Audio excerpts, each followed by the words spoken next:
Depuis son indépendance en 1962, l'Algérie a fait de sa force militaire un pilier de sa souveraineté nationale et un outil stratégique pour asseoir son influence régionale.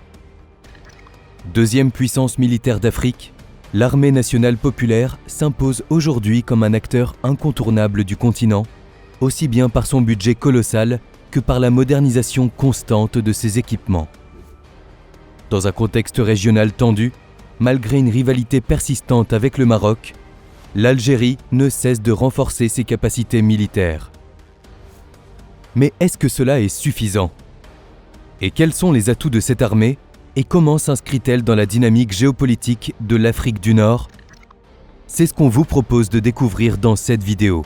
C'est parti ! Il faut savoir que l'histoire de l'Algérie moderne est profondément marquée par la colonisation, la lutte pour l'indépendance et la construction d'un État dans un contexte régional complexe. Colonisée par la France en 1830, l'Algérie devient un territoire stratégique pour Paris. Contrairement à d'autres colonies, elle est administrée comme une extension du territoire métropolitain avec l'installation de colons français qui dominent la vie économique et politique du pays. La population autochtone, elle, est marginalisée, soumise à un régime juridique discriminatoire et privée de droits fondamentaux. Cette oppression prolongée nourrit une profonde frustration qui, au fil des décennies, se transforme en volonté d'émancipation. Le tournant décisif survient en 1954, avec le déclenchement de la guerre d'indépendance par le Front de Libération Nationale, alias FLN. Ce mouvement politico-militaire, fondé par des militants nationalistes, mène une guerre de guérilla contre l'armée française, tout en tentant d'unifier les différentes forces algériennes autour d'un projet indépendantiste. Le conflit, extrêmement violent, dure jusqu'en 1962 et fait plus d'1 million de morts. La signature des accords d'Évian en mars 1962 met fin à la guerre et l'Algérie obtient son indépendance le 5 juillet 1962. Le FLN devient alors le parti unique au pouvoir et installe un régime autoritaire dominé par l'armée. Ahmed Ben Bella devient alors le premier président de l'Algérie indépendante, mais il est renversé dès 1965 par un coup d'État mené par le colonel Ouari Boumedienne, alors ministre de la Défense. Ce dernier installe un régime militaire centralisé et lance une série de réformes économiques, notamment la nationalisation du pétrole et du gaz en 1971, qui permettent à l'État de contrôler les ressources naturelles et de financer un modèle de développement étatiste. Boumedienne place également l'Algérie comme un acteur majeur du mouvement des non-alignés, soutenant les luttes de libération en Afrique et au Moyen-Orient et affirmant une politique étrangère anti-impérialiste. À sa mort en 1978, Chadli Benjedid lui succède et tente de libéraliser le régime. Cependant, les années 80 sont marquées par une crise économique due à la chute des prix du pétrole, une montée du chômage et une colère sociale grandissante. En octobre 1988, de violentes émeutes éclatent dans plusieurs villes du pays. L'armée réprime dans le sang, mais le pouvoir comprend qu'il faut concéder des réformes. Une nouvelle constitution autorise alors le multipartisme et les premières élections pluralistes sont organisées. C'est alors que surgit un nouvel acteur politique, le Front islamique du salut, alias FIS, qui remporte largement les élections locales de 1990 et le premier tour des législatives de 1991. Face à la perspective d'un gouvernement islamiste, l'armée interrompt le processus électoral en janvier 1992, dissout le FIS et prend le contrôle du pays. Ce coup d'État déclenche une guerre civile sanglante entre les forces de sécurité et des groupes islamistes armés, notamment le groupe islamique armé, GIA. Cette décennie noire fait entre 150 000 et 200 000 morts. L'armée, épaulée par les milices locales, appelées groupes d'autodéfense, finit par reprendre le contrôle progressif du territoire. En parallèle, l'État tente d'ouvrir le dialogue avec certains islamistes modérés et propose des lois de concorde civile et de réconciliation nationale sous la présidence d'Abdelaziz Bouteflika, élu en 1999. Bouteflika reste au pouvoir pendant 20 ans, de 1999 à 2019. Son régime repose sur un équilibre fragile entre les élites politiques, les chefs militaires et les puissants services de renseignement, le tout soutenu par la rente pétrolière. Grâce aux revenus des hydrocarbures, l'État investit massivement dans les infrastructures et les subventions. Mais la corruption devient systémique et les libertés démocratiques restent limitées. En 2019, alors qu'il est très affaibli par la maladie, Bouteflika annonce sa candidature pour un 5e mandat. Cela déclenche un vaste mouvement populaire pacifique, le Hirak, qui exige le départ du président et une refonte du système politique. Sous la pression de la rue et de l'armée, Bouteflika est contraint de démissionner. Toutefois, les élections qui suivent sont largement boycottées et perçues comme une manœuvre du pouvoir pour préserver l'ordre établi. Le nouveau président, Abdelmadjid Tebboune, est issu du même système et l'armée continue de jouer un rôle central dans la vie politique algérienne. Malgré les discours de réforme, le pouvoir reste concentré entre les mains d'un cercle restreint de dirigeants, avec peu d'espace pour une véritable opposition. Sur le plan militaire, l'Algérie reste l'une des puissances les plus redoutables du continent africain. Elle dispose d'un budget de défense parmi les plus élevés d'Afrique et entretient des liens étroits avec des fournisseurs comme la Russie, la Chine et l'Allemagne. L'armée algérienne joue également un rôle clé dans la stabilité régionale, notamment dans la lutte contre le terrorisme au Sahel, tout en entretenant une méfiance stratégique vis-à-vis de son voisin marocain, avec lequel les tensions restent vives, notamment autour de la question du Sahara occidental. Regardons de plus près l'armée algérienne. L'armée algérienne, connue sous le nom d'Armée nationale populaire, alias ANP, est la deuxième armée africaine la plus puissante au monde. Elle est également 26e à l'échelle mondiale et 3e dans le monde arabe, derrière l'Égypte et l'Arabie saoudite.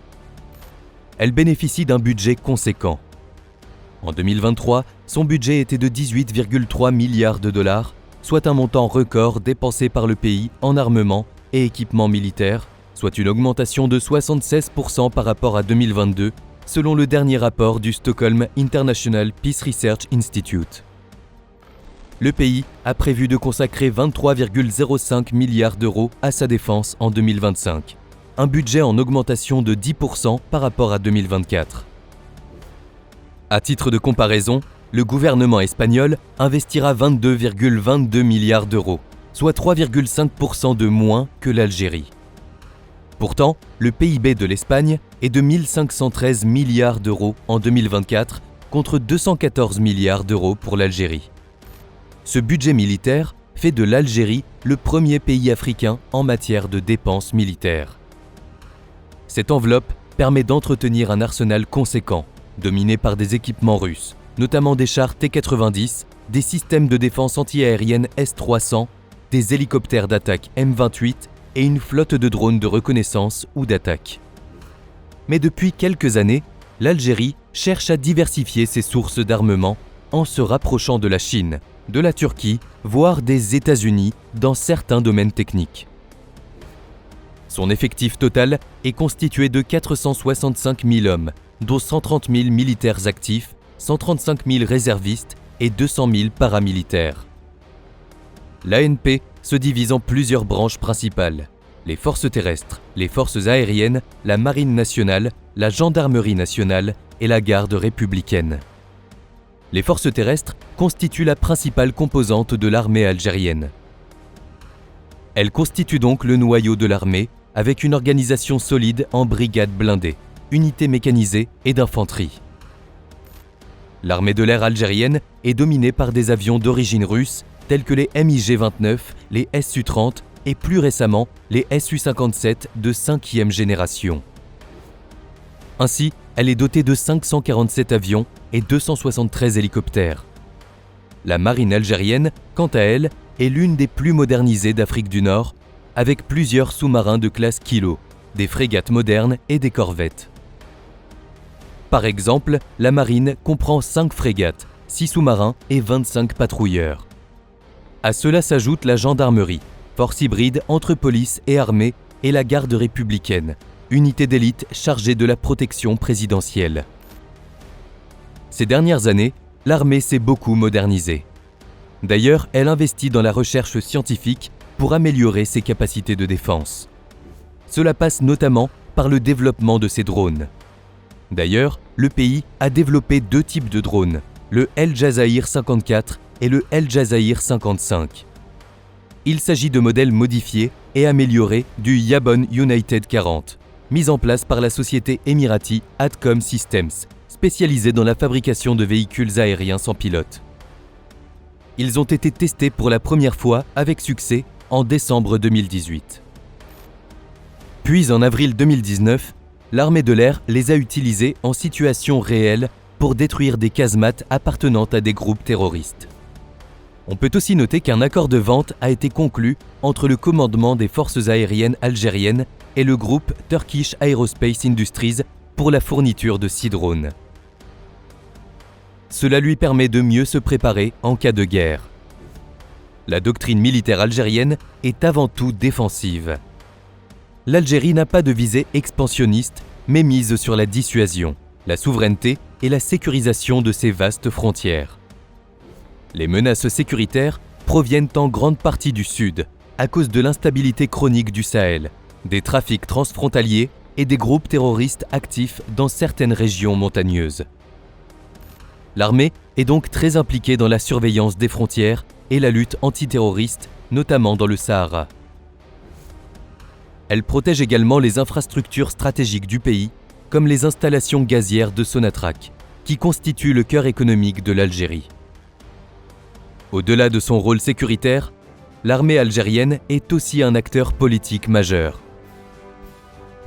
Comme vu précédemment, depuis l'indépendance, elle a toujours influencé, voire décidé, de la trajectoire politique du pays. Aucun président n'a réellement pu gouverner sans son aval. Pour comprendre l'armée algérienne, il faut également se pencher sur les tensions avec le Maroc, pays voisin. Pendant la colonisation française, le Maroc et l'Algérie partageaient un sentiment commun d'opposition à la domination étrangère. Le Maroc a notamment soutenu le mouvement d'indépendance algérien, offrant refuge et assistance aux membres du Front de Libération Nationale. Cependant, à l'indépendance de l'Algérie en 1962, des désaccords ont rapidement émergé, notamment sur les frontières. Ces tensions frontalières trouvent leur origine dans la période coloniale, lorsque la France redessinait les limites entre les territoires administrés. Une partie du territoire revendiqué par le Maroc, notamment la région de Tindouf, avait été intégrée à l'Algérie coloniale. À l'indépendance, le Maroc réclamait ces territoires, ce qui a conduit à la guerre des Sables en 1963, un conflit armé entre les 2 pays. En fait, les tensions ont augmenté après plusieurs incidents frontaliers et le Maroc a occupé la zone contestée, déclenchant ainsi la guerre.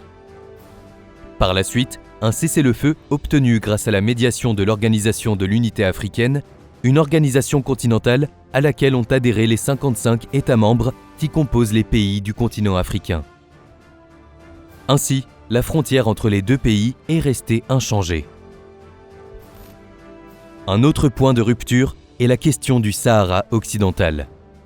En 1975, lorsque l'Espagne s'est retirée de ce territoire, le Maroc a revendiqué sa souveraineté sur la région, mais cette revendication a été contestée par le Front Polisario, un mouvement indépendantiste soutenu par l'Algérie. Ce mouvement a été créé en 1973 pour lutter contre l'occupation espagnole. Après le retrait de l'Espagne en 1975, le Front Polisario s'est opposé à l'annexion du territoire par le Maroc et la Mauritanie. Le Front Polisario contrôle environ 20% du territoire du Sahara occidental, tandis que le Maroc en contrôle environ 80%. Le mouvement a proclamé la République arabe sahraoui démocratique en 1976.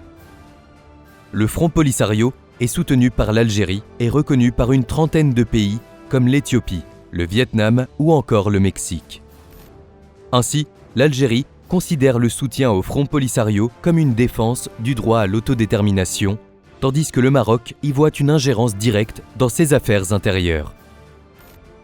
cette question a aggravé les tensions diplomatiques et militaires. Le différend sur le Sahara occidental demeure une des tensions majeures, entravant tout rapprochement significatif. En 1994, les relations entre les deux pays se sont encore détériorées après un attentat terroriste à Marrakech, que le Maroc a attribué à l'Algérie. En réponse, le Maroc a imposé des visas aux Algériens, ce qui a conduit l'Algérie à fermer ses frontières terrestres. Depuis, ces frontières restent fermées, symbolisant l'impasse diplomatique entre les deux nations. Mais les tensions ne se limitent pas aux questions territoriales. Les deux pays rivalisent également pour une position dominante en Afrique du Nord et dans le monde arabe. L'Algérie, riche en hydrocarbures, a longtemps utilisé ses ressources énergétiques pour asseoir son influence régionale, tandis que le Maroc mise sur sa stabilité politique, ses accords commerciaux et son rapprochement avec l'Europe et l'Afrique subsaharienne.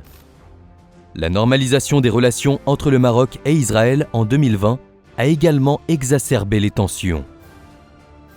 L'Algérie, qui soutient la cause palestinienne, perçoit cette alliance comme une menace, d'autant plus que les États-Unis ont reconnu la souveraineté marocaine sur le Sahara occidental dans le cadre de cet accord.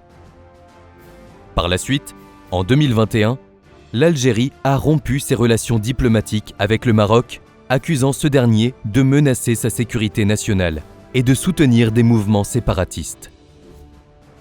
Le Maroc, de son côté, accuse l'Algérie de maintenir un climat hostile en soutenant le Front Polisario et en refusant tout dialogue sur les questions bilatérales.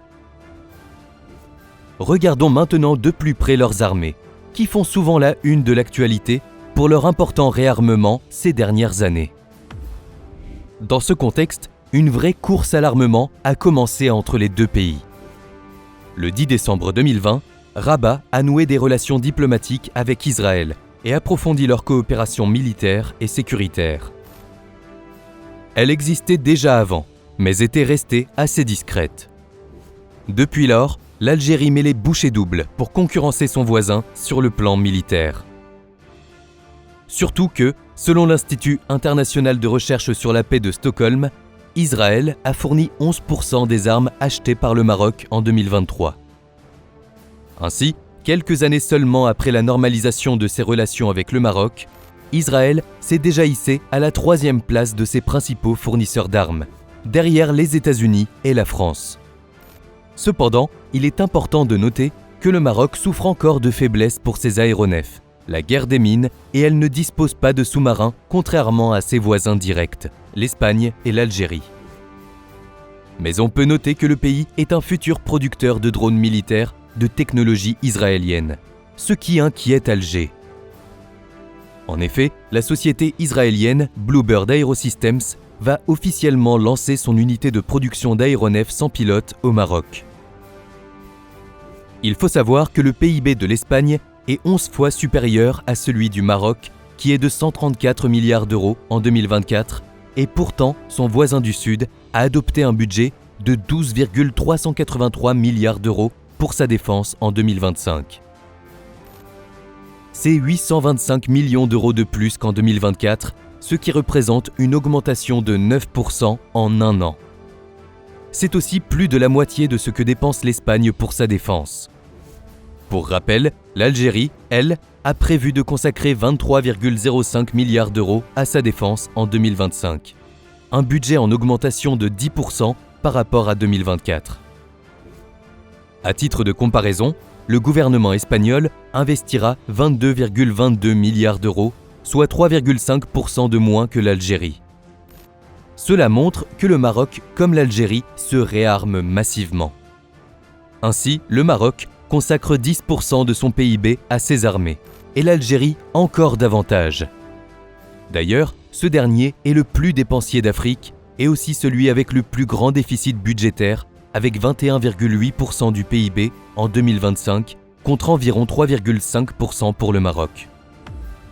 L'Algérie est riche en ressources naturelles et en potentiel économique. D'ailleurs, début 2025, l'Algérie a surpassé la Russie en devenant le deuxième plus grand exportateur de gaz naturel par gazoduc vers l'Europe, juste derrière la Norvège.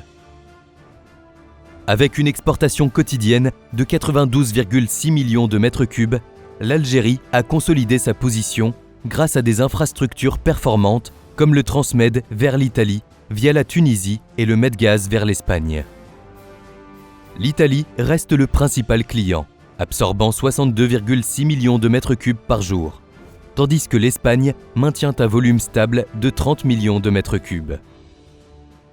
Cette progression s'inscrit dans un contexte où l'Europe cherche à diversifier ses sources d'approvisionnement énergétique, notamment en raison des sanctions contre la Russie et de la guerre en Ukraine. La Russie, autrefois leader, a vu ses exportations chuter à 52,5 millions de mètres cubes par jour, laissant davantage de place à des fournisseurs comme l'Algérie. Ainsi, de nombreux pays sont intéressés par des partenariats avec Alger. On peut commencer avec la Chine. Cela fait déjà quelques années que la Chine est devenue le premier partenaire commercial de l'Afrique. En effet, son développement, ses technologies de pointe et l'exportation de ses produits lui ont permis de devenir une grande puissance à la fois politique et économique. En 2013, le projet La Ceinture et la Route est dévoilé. Il a comme objectif de renforcer la connectivité et la coopération économique entre la nation et d'autres pays. Elle est alors devenue un partenaire important sur le continent africain et cela s'est fait en 3 temps. En devenant le principal acteur des échanges commerciaux, en prêtant de l'argent et en investissant dans les infrastructures. Concernant Alger, Pékin est devenu un partenaire clé pour le pays, notamment dans les domaines des infrastructures, de l'industrie et des technologies émergentes. Par exemple, la Chine a investi environ 4,5 milliards de dollars dans 42 projets en Algérie, principalement dans le secteur industriel. Ces investissements incluent des partenariats dans l'automobile, les technologies agricoles et même l'intelligence artificielle. La Chine est également le premier partenaire commercial de l'Algérie, avec des échanges dépassant 9 milliards de dollars par an. Ce partenariat stratégique vise à diversifier l'économie algérienne et à renforcer son intégration dans les chaînes de valeur mondiales. On peut aussi parler de l'Inde, qui est l'un des 5 premiers investisseurs en Afrique, avec une présence massive sur le marché pharmaceutique et chimique ou encore dans les télécommunications. Par exemple, l'opérateur téléphonique Airtel est présent dans 15 pays africains, avec près de 80 millions d'abonnés. L'Inde a également investi dans les transports. Elle cherche aussi à investir dans des domaines moins capitalistiques comme l'agriculture, l'éducation ou encore le maintien de la paix et la sécurité.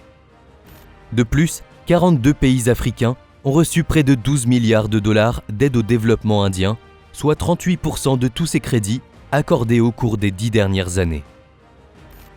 Dans ce contexte, la présidente indienne a commencé en octobre 2024 une large tournée africaine qui passera de l'Algérie au Malawi en passant par la Mauritanie. Il faut savoir que le choix de ces 3 pays n'est pas un hasard. Dans le cas de l'Algérie, il y a eu des discussions sur les ressources naturelles indispensables au fonctionnement de l'économie indienne, notamment dans les domaines des engrais, du pétrole et du gaz, mais aussi des chemins de fer et de la défense. Il ne faut pas oublier que l'Inde, avec plus de 1,4 milliard d'habitants, devrait dépasser, d'ici à 2028, l'Allemagne en matière économique. Les pays africains sont au courant et comptent donc bien tirer profit de la situation, que ce soit dans le domaine de l'économie, de l'éducation ou encore de la technologie. De plus, l'Inde a la particularité de proposer des alternatives aux politiques menées par les autres puissances dans plusieurs domaines de coopération. Ainsi, aujourd'hui, les 4 principales exportations africaines vers l'Inde sont le pétrole, le gaz, les minerais et l'or provenant du Nigeria, d'Afrique du Sud, d'Angola, d'Égypte, d'Algérie et du Maroc, qui représentent 89% du total des exportations africaines vers l'Inde. Un autre pays proche de l'Algérie est la Russie. Par exemple, fin décembre 2024, un accord stratégique entre la Russie et l'Algérie a été signé pour renforcer leur coopération dans le domaine spatial.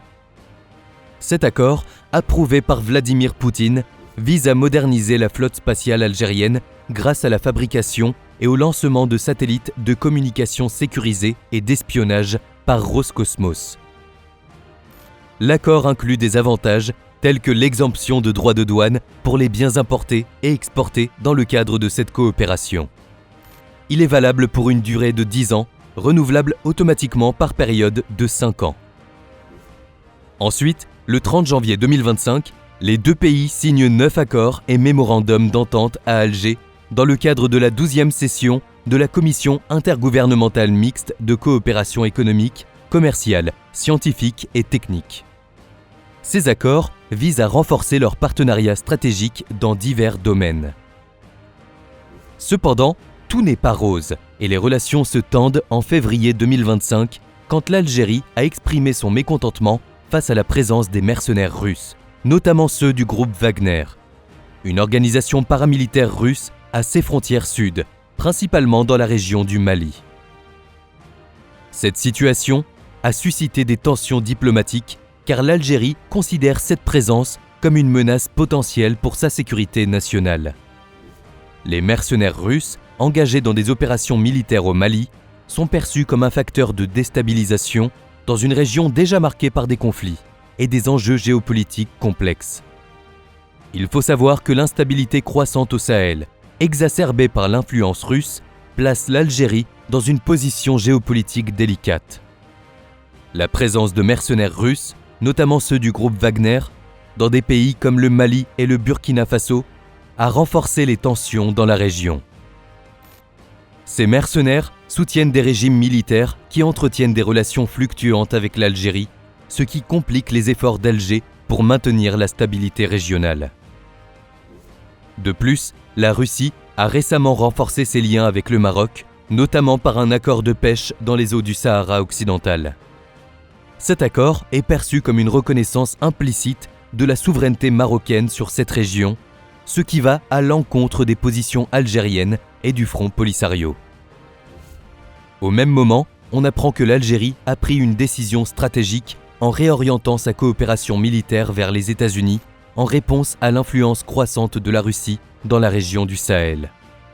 Cette décision a été officialisée par la signature d'un mémorandum de coopération en matière de défense entre le général Michael Langley, commandant de l'AFRICOM, le commandement militaire américain pour l'Afrique, et le général Saïd Chengria, chef d'état-major de l'armée algérienne. Ce rapprochement avec Washington marque un tournant dans les relations algéro-américaines, qui inclut le partage de renseignements, des formations conjointes et des exercices militaires. L'Algérie cherche ainsi à renforcer ses capacités militaires pour faire face aux défis sécuritaires régionaux. Cette coopération reflète également la volonté de l'Algérie de diversifier ses alliances stratégiques tout en préservant son autonomie face aux tensions géopolitiques dans la région. Ainsi, les récents développements géopolitiques, comme la présence de mercenaires russes au Sahel et les ambitions algériennes de diversifier leurs alliances, ont introduit des différends dans cette relation. Quelques jours plus tard, on apprend la commande de chasseurs Su-57 russes par l'Algérie. En effet, le pays a confirmé l'achat de ces avions de combat de 5e génération, surnommés Felon par l'OTAN. Cette acquisition marque une étape importante pour l'aviation algérienne, qui est exclusivement équipée d'appareils russes. Certains observateurs ont interprété cette commande comme une concession stratégique de l'administration Trump à la Russie en raison d'un moratoire sur la législation CAATSA, la Countering America's Adversaries Through Sanctions Act. Ce moratoire aurait permis à l'Algérie de conclure cet accord sans craindre de sanctions américaines. Cette décision pourrait donc être vue comme un cadeau à la Russie, renforçant ses capacités militaires après le conflit en Ukraine.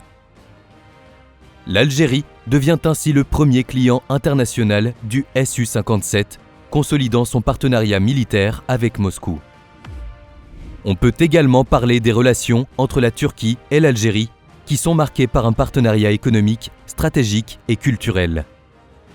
La Turquie est le premier investisseur étranger en Algérie, avec plus de 5 milliards de dollars investis dans des secteurs variés, tels que l'industrie, l'énergie et, dans une moindre mesure, le tourisme. Les entreprises turques sont très présentes dans la construction et les industries manufacturières, tandis que l'Algérie constitue une source majeure de gaz naturel liquéfié pour la Turquie. Sur le plan stratégique, les deux pays partagent des positions similaires sur des questions géopolitiques. Ces liens s'appuient également sur une histoire commune, remontant à la régence ottomane d'Alger, ce qui explique les similitudes culturelles et religieuses entre les deux nations. De plus, les relations bilatérales se sont intensifiées par la signature d'accords récents dans les domaines des médias, de la production cinématographique et télévisuelle, ainsi que dans la coopération technologique et spatiale. Enfin, nous devons parler des relations actuelles entre Alger et Paris. Sur le plan économique, la France reste l'un des principaux partenaires commerciaux de l'Algérie, avec des échanges significatifs dans les secteurs de l'énergie, des infrastructures et de l'agriculture. Cependant, ces relations économiques sont souvent influencées par des tensions politiques. Sur le plan culturel, les liens restent forts grâce à une importante diaspora algérienne en France et à des échanges dans les domaines de l'éducation, de la langue et des arts. Cependant, les tensions entre l'Algérie et la France ont connu une escalade en mars 2025. L'Algérie a demandé à 12 agents de l'ambassade française de quitter son territoire, une mesure prise en réponse à l'arrestation en France de 3 ressortissants algériens. Ces derniers sont accusés d'avoir tenté d'enlever Amir Boukors, également connu sous le nom d'Amir DZ, un influenceur algérien exilé.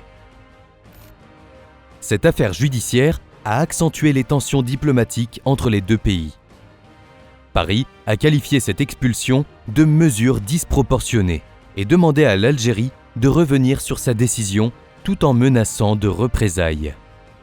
Dans ce contexte, la Russie a pris position et a exprimé son soutien à l'Algérie dans ses efforts pour obtenir une reconnaissance des crimes commis pendant la colonisation française qui a duré de 1830 à 1962.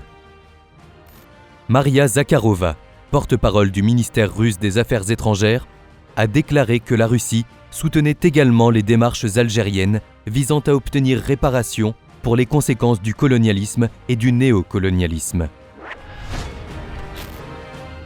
Il est donc clair que l'armée algérienne est un pilier de la stabilité interne ainsi qu'un garant de la souveraineté nationale et un acteur clé des équilibres régionaux. Grâce à ses investissements massifs, sa diversification en matière d'armement et sa posture stratégique, elle s'impose comme une puissance militaire de premier plan en Afrique. Mais cette montée en puissance s'inscrit également dans une logique de rivalité croissante avec le Maroc, alimentée par des tensions historiques et une véritable course à l'armement. Dans cette région instable et sous pression, l'équilibre militaire devient un jeu d'influence et de dissuasion, où chaque pays tente de préserver sa sécurité sans franchir le seuil du conflit ouvert.